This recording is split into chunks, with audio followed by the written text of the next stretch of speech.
नमस्कार, आप देख रहे हैं हल्ला बोल टीवी। मैं हूं दीपक शर्मा। मैं अभी बिलौटी से आ रहा हूं, भरत भूषण तिवारी वाले बिलौटी से। भरत भूषण तिवारी अब शहीद भरत भूषण तिवारी हो चुका है।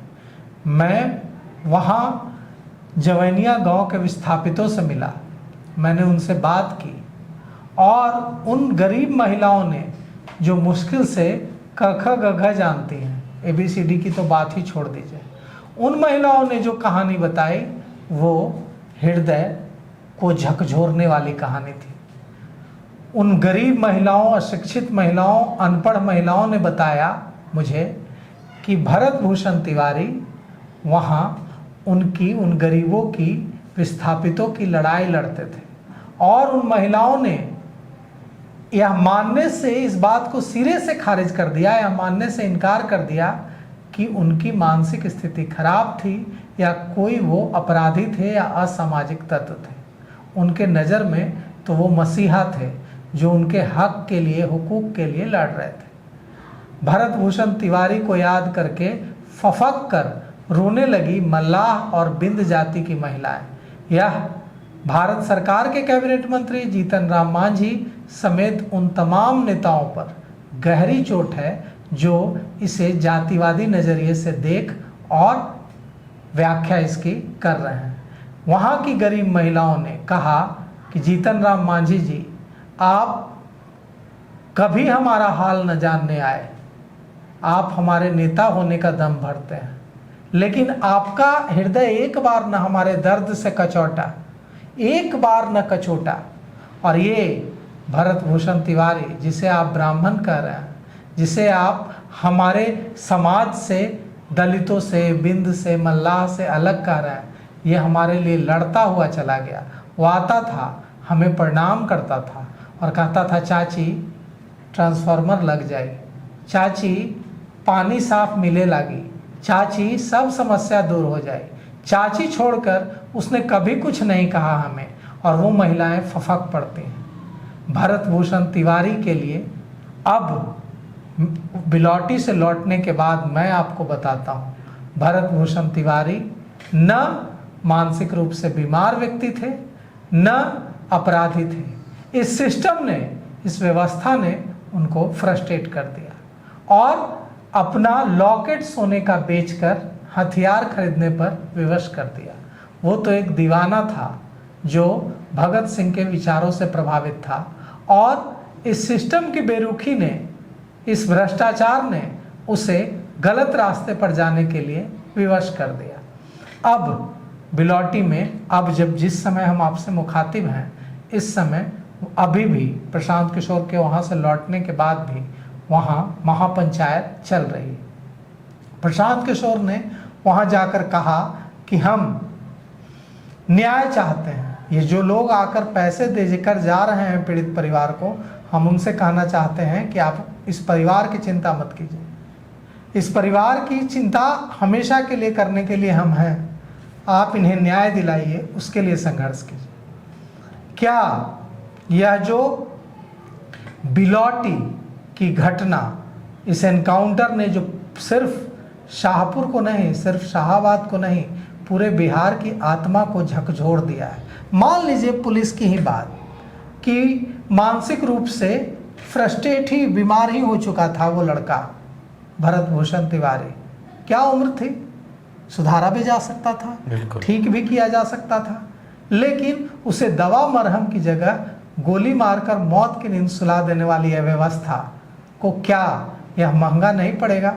बिहार तो एक जिंदा कौम है, ये 5 साल इंतज़ार करने में यकीन नहीं रखता है और 5 साल इंतज़ार करने की ज़रूरत भी नहीं है।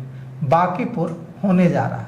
क्या बांकीपुर के लोग इस सरकार को यह बताएंगे कि भरत भूषण तिवारी और ऐसे दूसरे युवाओं के साथ ये सरकार जो सलूक कर रही है उससे जनता नाराज़ है? इस पर चर्चा करने के लिए हमारे साथ हैं एक सेवानिवृत्त प्राचार्य नवोदय विद्यालय के अनिल कुमार सिंह। इन्होंने पूरे भारत के विभिन्न प्रतिष्ठित नवोदय विद्यालयों में प्राचार्य के रूप में सैकड़ों हजारों बच्चों को शिक्षा दी है। हम इनसे बात करेंगे। ये जन स्वराज के बुद्धिजीवी प्रकोष्ठ के पटना प्रमंडल के अध्यक्ष भी हैं। तो बिहार की जनता जिंदा कौम है। ये बदला लेने के लिए और सरकार को सबक सिखाने के लिए 5 साल इंतजार करने में यकीन नहीं रखती है। मौका है बांकीपुर। क्या जनता बांकीपुर में सरकार को यह बताएगी कि जनता नाराज है? क्या भारतीय जनता पार्टी को इसकी कीमत चुकानी पड़ेगी? बिल्कुल उनको चुकाना पड़ेगा।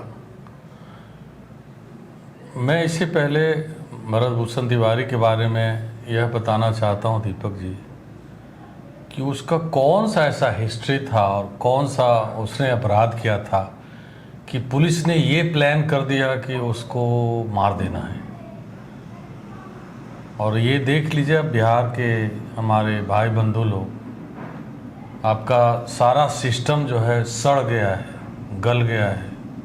और मैं तो सरकार से यही कहता हूँ कि अगर आप लोग सचमुच में अपने मन में, हृदय में, दिल में इस बात का मलाल है कि पुलिस से गलती हुई है या ज्यादती हुई है, तो उसके प्रति अगर आप समर्पण भाव दिखाना चाहते हैं तो कम से कम बिहार के थाना से, अंचल से, प्रखंड से, सब डिवीज़न से भ्रष्टाचार को मिटा दीजिए। क्योंकि वह नवयुवक भगत सिंह के रास्ते पर इसीलिए चला कि उसको लगा कि ये भ्रष्टाचार रूपी जो दानव है ये बिहार को आगे बढ़ने नहीं देगा।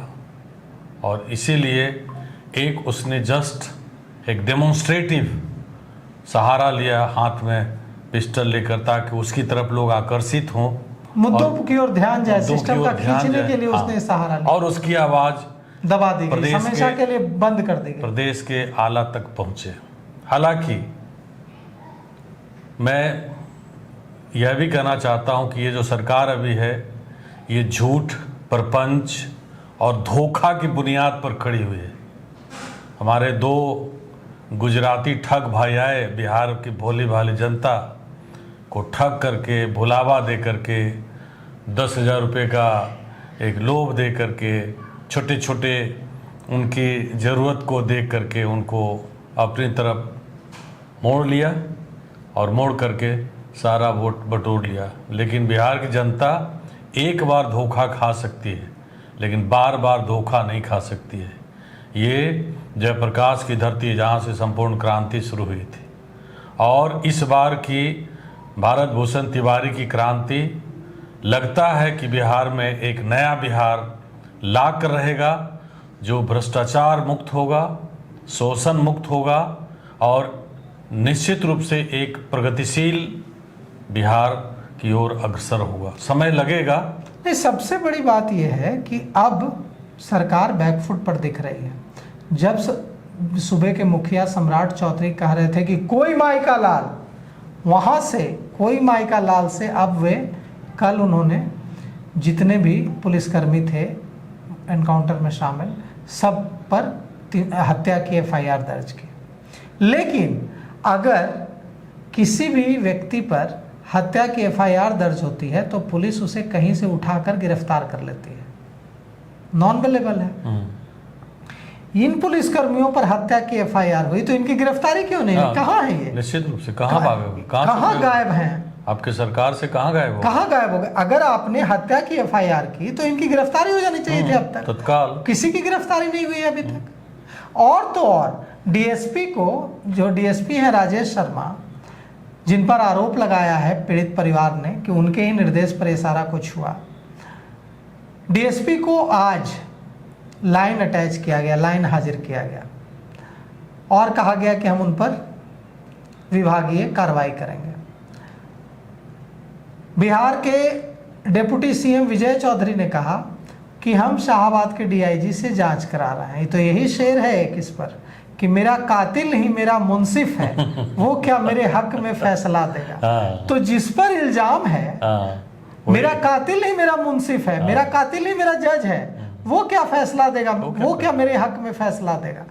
तो यहाँ जो है जिस पुलिस पर आरोप है, जो पुलिस डॉक में है, कटघरे में है, उसी को आप जांच की जिम्मेवारी दे रहे हैं और कह रहे हैं कि हमने शाहाबाद के डीआईजी को जांच की जिम्मेवारी दी है और जांच दिल्ली को दूध की रखवाली करने के लिए दिया है।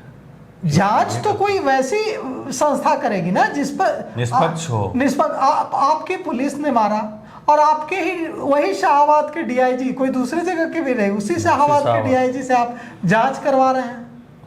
पहले मुख्यमंत्री कहते हैं कि कोई माई का लाल, अब कोई माई का लाल से अब 302 जो बीएनएस में बदलकर पता नहीं कितना हो गया है, वो आईपीसी में तो 302 था, अब हत्या की एफआईआर दर्ज हो गई है। सवाल ये नहीं है कि हत्या की सवाल ये है कि अगर हत्या की आपने एफआईआर दर्ज की तो उन पुलिसकर्मियों की गिरफ्तारी हो जानी चाहिए थी अब तक। उसके बाद आज प्रशांत किशोर ने वहाँ पहुंचकर, महापंचायत में पहुंचकर एक बड़ी बात कही है। उन्होंने कहा है, ये इशारा दिया है, एक बड़ा इशारा, परिवार को उन्होंने आर्थिक मदद देने की बात नहीं कही है। उन्होंने कहा है कि आप इसकी चिंता ही छोड़ दीजिए अब इस परिवार की, वो हाँ देखने के लिए हम हैं। अब हम लोगों को ना उन्होंने 1 लाख रुपए दिए, ना उन्होंने 50,000 रुपये दिए, ना 5,000 रुपये दिए, पूरा जिम्मा ले लिया प्रशांत किशोर ने परिवार का कि मैं देखूंगा आर्थिक रूप से अब इस परिवार को की जरूरत है। दूसरी बात उन्होंने कही कि पटना से इस एनकाउंटर के तार जुड़े हुए हैं। प्रशांत किशोर ने यह बात क्यों कही कि पटना के से इसके तार जुड़े हुए हैं, इसके क्या मायने हैं, आप बताइए। पटना से निश्चित रूप से पटना के आला अधिकारी, पटना के जो बिहार राज्य के संचालक लोग हैं, बिना उनके इशारे पर ये सब नहीं हो सकता है। दूसरी बात यह है कि इतना तो वो लड़का भारत भूषण तिवारी ने कर रखा था कि इनके नाक में दम कर रखा था। और ये तो आम बात है कि सभी अंचल में भ्रष्टाचार है, सभी थाने में, तो खुलेआम कर रहा था कि तुम लोग कोई चोर लुटेरा बदमाश को कुछ कर सकते हो, तुम लोग तो 10-5 हज़ार ले घूस लेके काम करने वाले आदमी, खुलेआम वो फेसबुक पर उसका ये भी वायरल है। तो आखिर ये सब जो कर रहे हैं तो उनकी अपनी मर्जी नहीं है, वो अपनी मर्जी की शासन नहीं चला रहे हैं। शासन का निर्देशन जो है वो पटना से चल रहा है। और पटना में जब इस तरह के लोग रहेंगे जो शासन में हैं, जो इस तरह का लोग सरकार चला रहे हैं, तो उनसे और इससे और अपेक्षा क्या किया जा सकता है। अब बांकीपुर की प्रबुद्ध जनता जो सब देख रही है, लेकिन अभी चुपचाप मौन रूप से सारी घटनाओं को देख रही है। मैं उनको आग्रह करता हूं कि एक आवाज़ आप बनने का मौका दीजिए। हमारा नेता प्रशांत किशोर एकमात्र बिहार का रोशनी है, एकमात्र बिहार का आशा की किरण है, जो बिहार को ऊंचाइयों पर ले जा सकता है, बुलंदियों पर ले जा सकता है। उसकी नीति और कार्यक्रम इस तरह से बिहार को चलाएंगे कि बिहार से भ्रष्टाचार, बिहार से गरीबी, बिहार से पलायन, शिक्षा सब धीरे धीरे मिटेगा और मिट करके बिहार एक उन्नत समृद्ध राज्य बनेगा। भरत भूषण तिवारी का भी यही कहना था कि समाज के निचला तबका जब इम्प्रूव करेगा, प्रोग्रेस करेगा, तब जाकर ऊपरी तबका प्रोग्रेस करेंगे और वहाँ से राज्य का विकास होगा और तब देश का विकास होगा। उसके तो सारे संदेश मन मर्म को छू जाता है एकदम कि कितना मतलब लड़का एक यंग एज का इतनी अच्छी सोच कर, और इन नेताओं के लिए तो मतलब इन लोगों के लिए तो एक शर्म का विषय है वो कि एक यंग एज का लड़का बिहार के बारे में ऐसी सोच रखता है और ये लोग इस तरह से बिहार को एक भ्रष्ट तंत्र में जकड़े हुए हैं कि बिहार चरमरा रहा है, करा रहा है, गरीब पिस रहा है।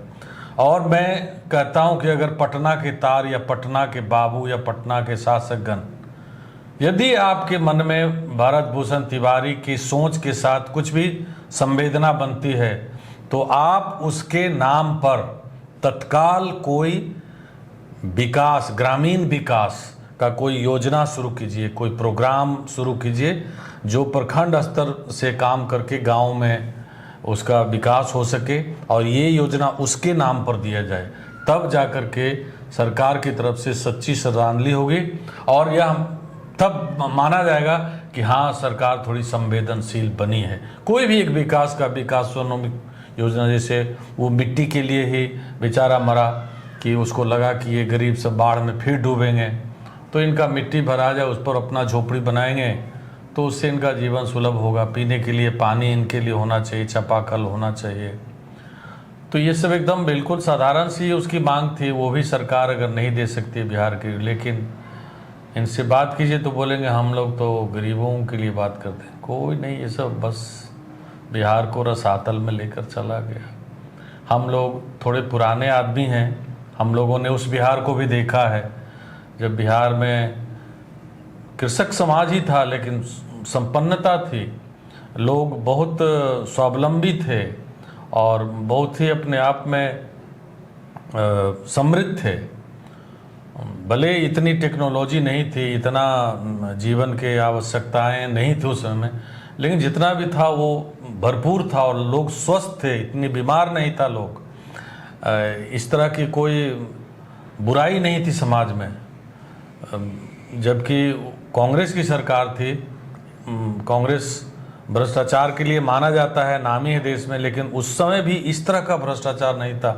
थाने में जाने पर एफआईआर लिखाता था और थाने में दरोगा लोग गरीब की मदद करते थे। आज तो थाना में जाने का मतलब है कि आप 5,000 रुपया मिनिमम रखिए पॉकेट में, तब जाकर के आपका केस रजिस्टर्ड होगा। किसी अंचल में जाइए, एक छोटा मोटा कुछ प्लॉट को आपको रकवा चढ़ाना है, प्लॉट आपका है, खतियान आपका है, म्यूटेशन है, रसीद कट रहा है, सिर्फ उसको रकवा को उस पर चढ़ाना है आपके, उसका भी 5 से 10,000 कीमत है। ये हालत है और उसके बिना नहीं करेंगे तो काम नहीं होगा। अब ये है कि ये सारी चीज़ सब जानते हैं, पूरा बिहार जानता है, मैं कोई नई बात नहीं बोल रहा हूँ। बांकीपुर की जनता एक आवाज़ बनिए आप, हमारे प्रशांत जी को आप विधानसभा में पहुंचाइए, उनकी आवाज़ आप सुन ही रहे हैं, उनके कार्यक्रम और नीति से आप भली भांति परिचित हैं। एक आवाज़ बिहार सरकार के इन लोगों के लिए कम से कम इनका नींद हराम करेगा और ये तब कुछ काम करेंगे।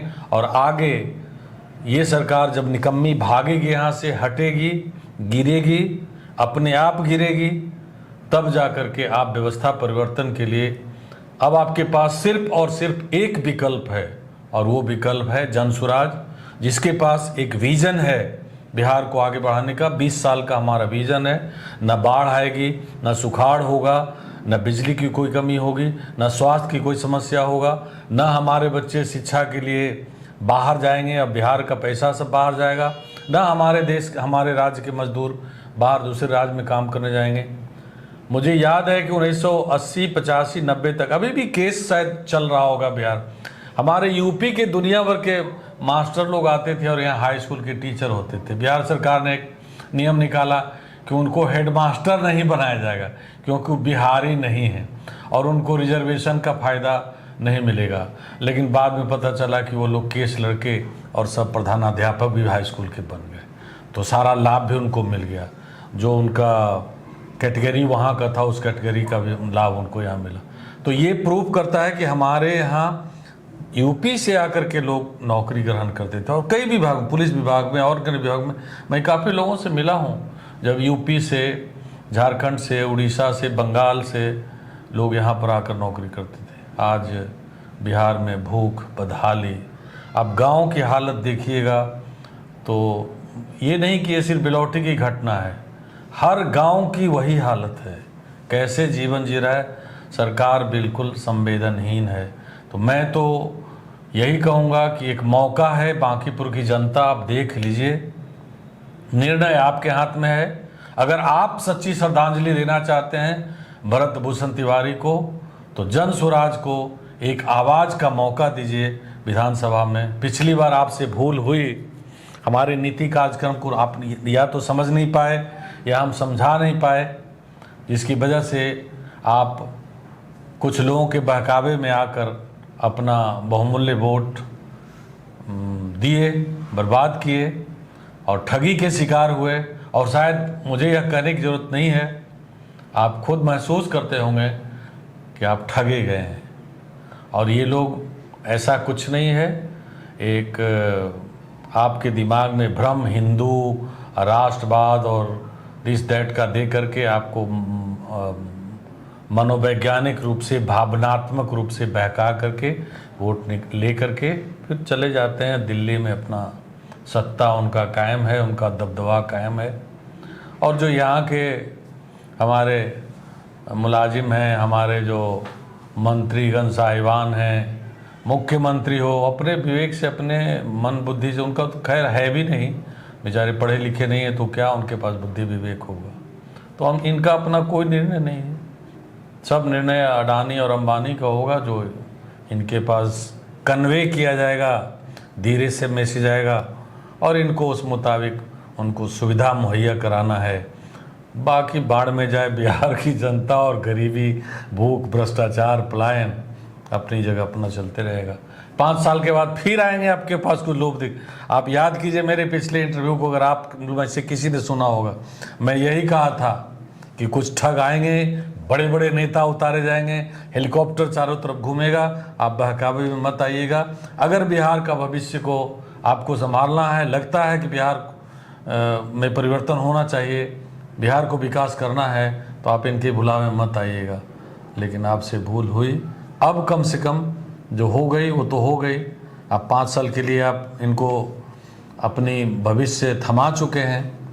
हालांकि उम्मीद नहीं है कि ये 5 साल चल पाएंगे, फिर भी एक जगह खाली हुई है, वहाँ पर आपका आवाज़ बन के हम चाहते हैं कि सरकार को हम बताएं कि आप ये कीजिए, ये कीजिए। और ये बहुत ही दुर्भाग्यपूर्ण घटना है। सरकार अगर निश्चित रियली संवेदनशील है तो उसके नाम से ग्रामीण विभाग में कोई एक विकास की योजना बनाकर दे, जो पूरे बिहार में लागू हो। बाकी उसके माता पिता को 2-4 पैसे देने से क्या होगा? कोई पैसा कोई खाता है, पैसा का भूखा क्या करेगा पैसे लेकर के? वो लोग, उन लोगों को कोई राजा बनने की इच्छा नहीं तमा, और इस पैसे से राजा बन के कोई क्या करेगा? बाकी जो है वो मंदिर वंदिर वो लोग अपना बना लेंगे अगर ज़रूरत होगी तो। लेकिन असली बात है, जो मुद्दा भारत भूषण तिवारी ने उठाया है वो हमारे स्पर्श को कुरेदता है, और वो असली बात है, उस पर काम होनी चाहिए। तो बांकीपुर की जनता, आप, मैं जानता हूं कि आप काफ़ी समझदार हैं, और मैं भी इसी पटना यूनिवर्सिटी का स्टूडेंट था। आपके आंगन में रह के, खेल कर, पढ़ कर मैं बाहर निकला अपनी सेवा देने के लिए देश का। तो मैं आपको जानता हूं, आपकी क्षमता को, आपकी सोच को और आपके योग्यता को। इस बार कम से कम आप एक आवाज़ बनकर आइए।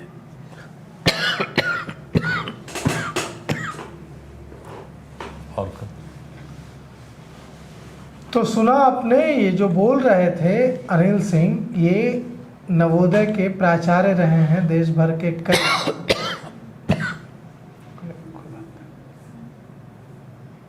तो सुना आपने नवोदय के भूतपूर्व प्राचार्य अनिल सिंह को, ये देश भर के कई प्रतिष्ठित नवोदय विद्यालयों में प्राचार्य रहे हैं, और इन्होंने जो अपनी बातें रखी है उस पर आप क्या सोचते हैं? अपनी राय कमेंट कर जरूर दीजिएगा।